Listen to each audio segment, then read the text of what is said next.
இந்த கட்சியினுடைய வாக்குகள் தமிழ்நாடாகட்டும் பாண்டிச்சேரி ஆகட்டும் விஜய்க்கு கூடுகிற கூட்டம் ஓட்டாக மாறும். அப்போ விஜய் கட்சிக்குள் இருக்கக்கூடிய ஆதவ் அர்ஜுனா காங்கிரஸ் கேரளாவில் வெற்றி பெறுவதற்கு விஜயிடம் வலிந்து பேசுகிறது, இப்படியான ஒரு கருத்தை திணிக்கிறார். இது தமிழ்நாட்டில் அந்த திருப்பரங்குன்ற விவகாரம் பற்றி எரியுது. அதை பத்தி ஒரு வார்த்தை கூட பேசல. இது என்ன காரணம்? என்ன அரசியல் கணக்கு வச்சிருக்காரு? சரியான கேள்வி. ஏன் பேசலைன்னா,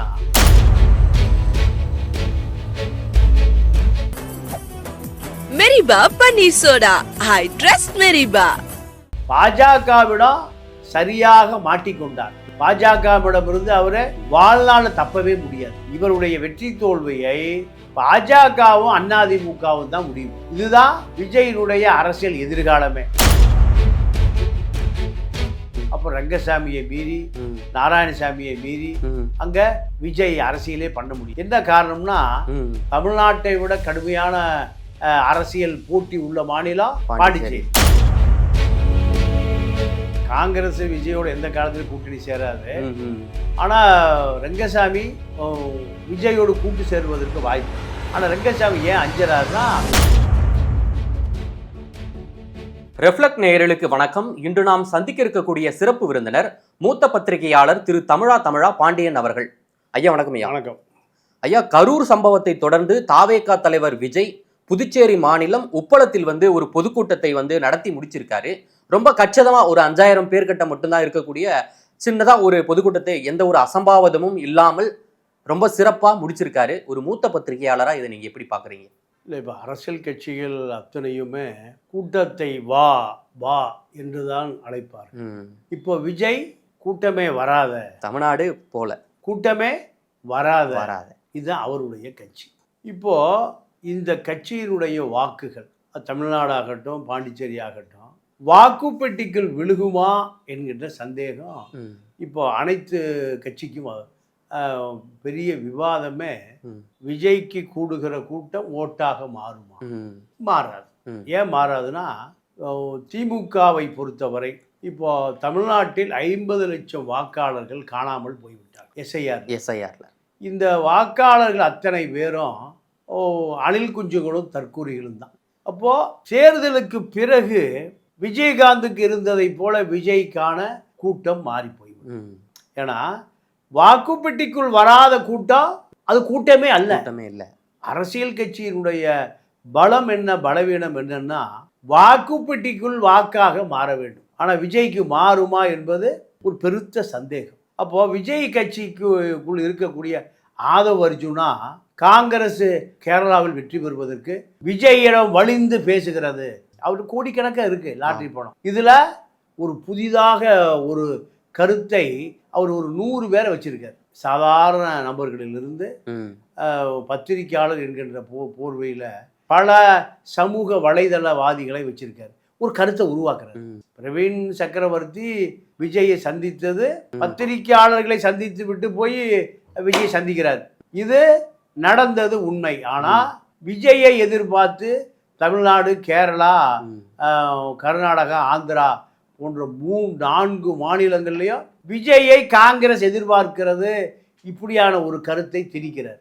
இது போன்று கருத்துக்களை விஜய்க்கு விதைப்பதற்காகவே ஆதவ் அர்ஜுனா சமூக வலைதள வாசிகள், பத்திரிகையாளர்கள் என்ற போர்வையில் பல பேரை விலை கொடுத்து வாங்கி வச்சிருக்கார். இப்போ அவர்கள் பரப்புகிற கருத்து தான் பெரிய கருத்தாக இருக்கிறது.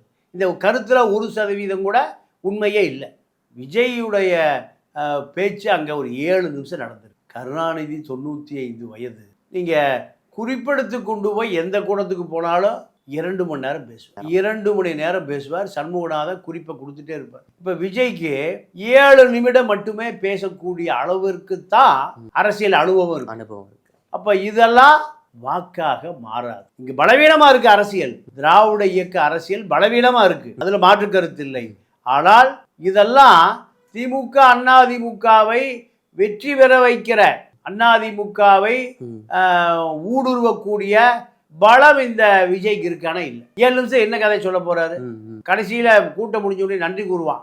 அவனை 7 நிமிஷம் பேசுவான். காவல்துறைக்கு நன்றி, பந்தல்காரனுக்கு நன்றி, மூங்கல்காரனுக்கு நன்றி, ஆமாய்யா. மின்சாரம் கொடுத்தவனுக்கு நன்றி, அதேதான். இதே 7 நிமிஷம் ஆயிரும். இது தமிழ்நாட்டுல வந்து அந்த திருப்பரங்குன்ற விவகாரம் பற்றி எரியுது. அதை பத்தி ஒரு வார்த்தை கூட பேசல. இது என்ன காரணம்? என்ன அரசியல் கணக்கு வச்சிருக்காரு?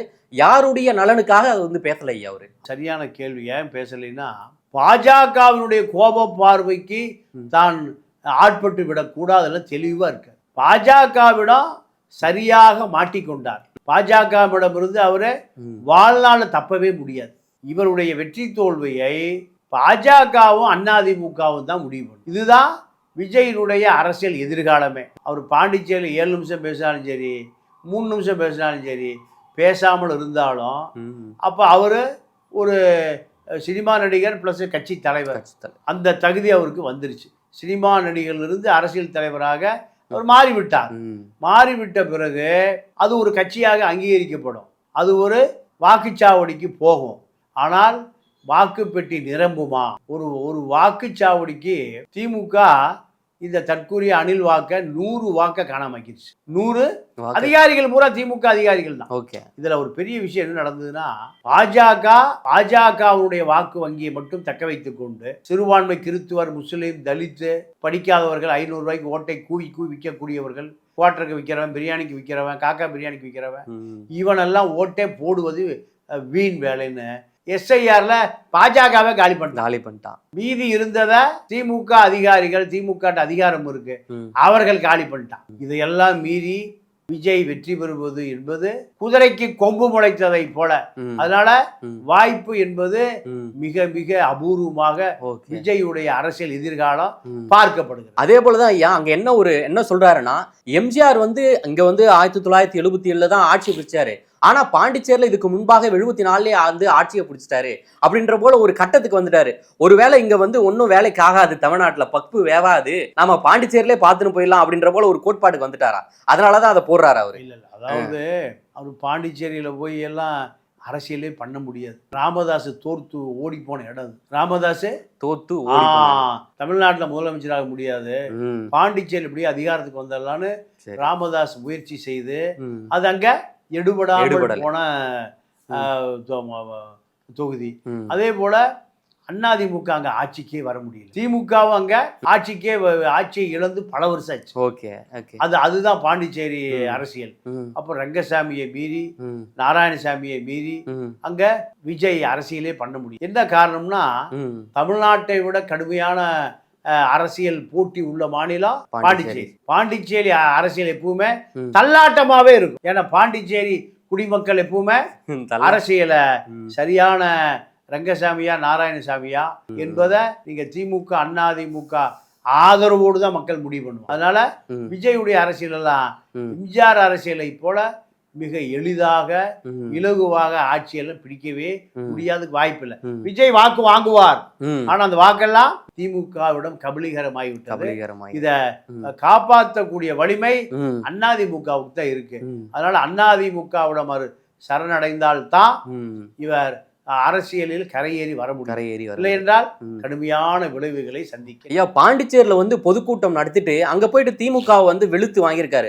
ஆனா அங்க இருக்கக்கூடிய ஆளும் கட்சியான NR காங்கிரஸ் பத்தியும், அங்க இருக்கக்கூடிய ரங்கசாமி முதலமைச்சர் பத்தியும் எதுவுமே பேசல. ரொம்ப தடவி மென்மையா கொடுத்திருக்காரு.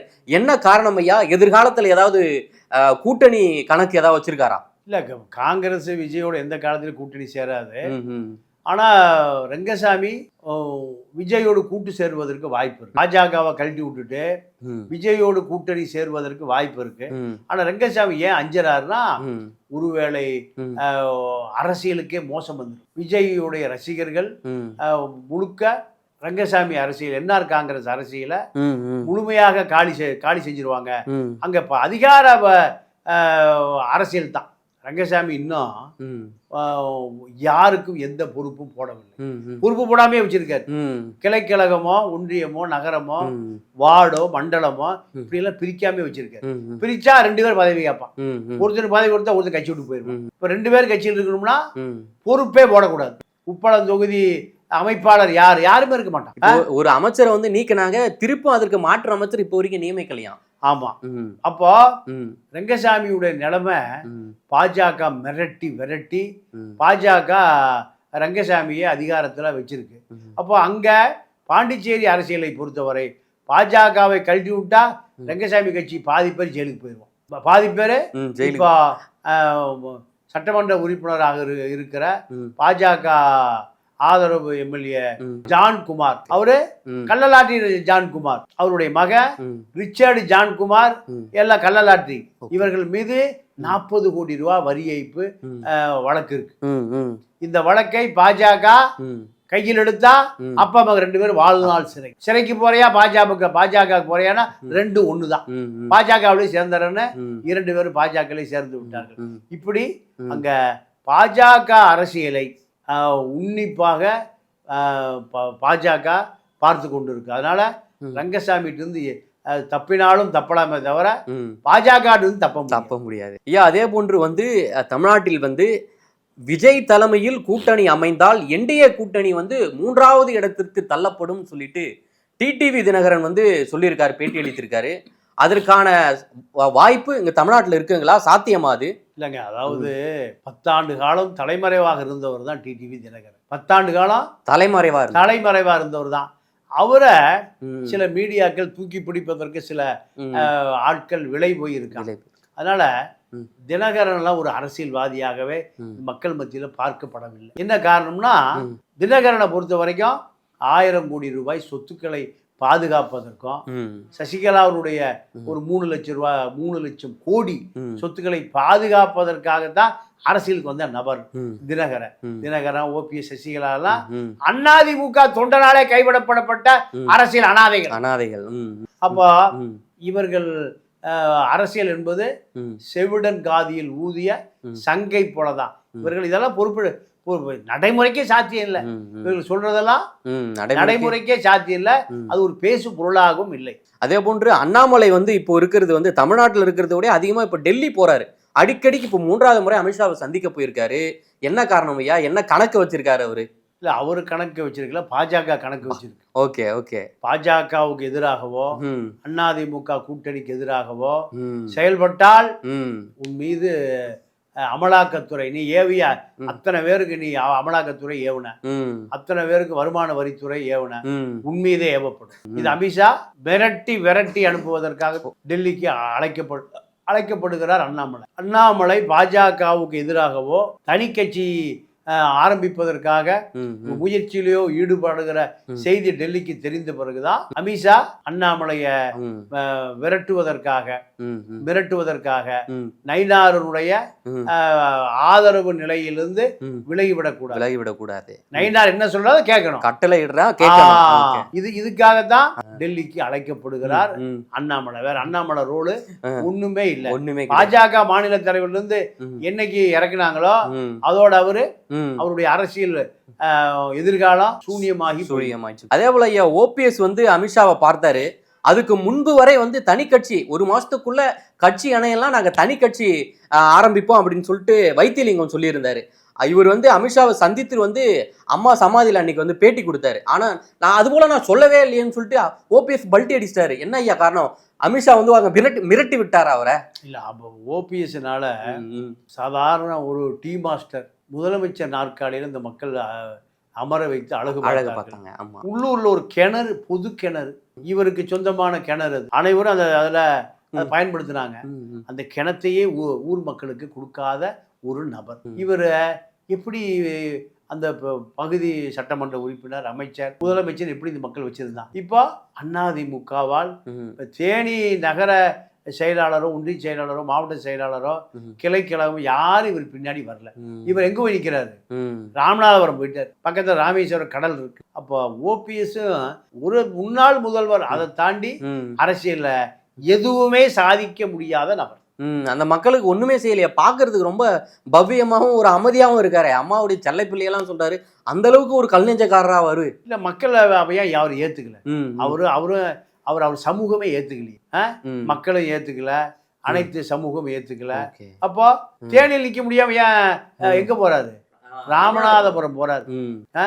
சொந்த ஊர்லயே விலை போகாத மாடு அயலூர்ல போய் அது என்ன செய்யும்? அப்போ ஓபிஎஸ் எல்லாம் அதிமுக தொண்டனால் மறக்கடிக்கப்பட்ட மறந்து போன ஒரு நபர். அவர் தனி கட்சி ஆரம்பிச்சாலும் சரி, சொந்த கட்சி ஆரம்பிச்சாலும் சரி, அங்கு போனியே ஆகாது. இதுதான் ஓபிஎஸ் உடைய நிலை. மிக்க நன்றி. நேரில் வந்து பல்வேறு தகவலை பகிர்ந்தமைக்கு நன்றி, வணக்கம்.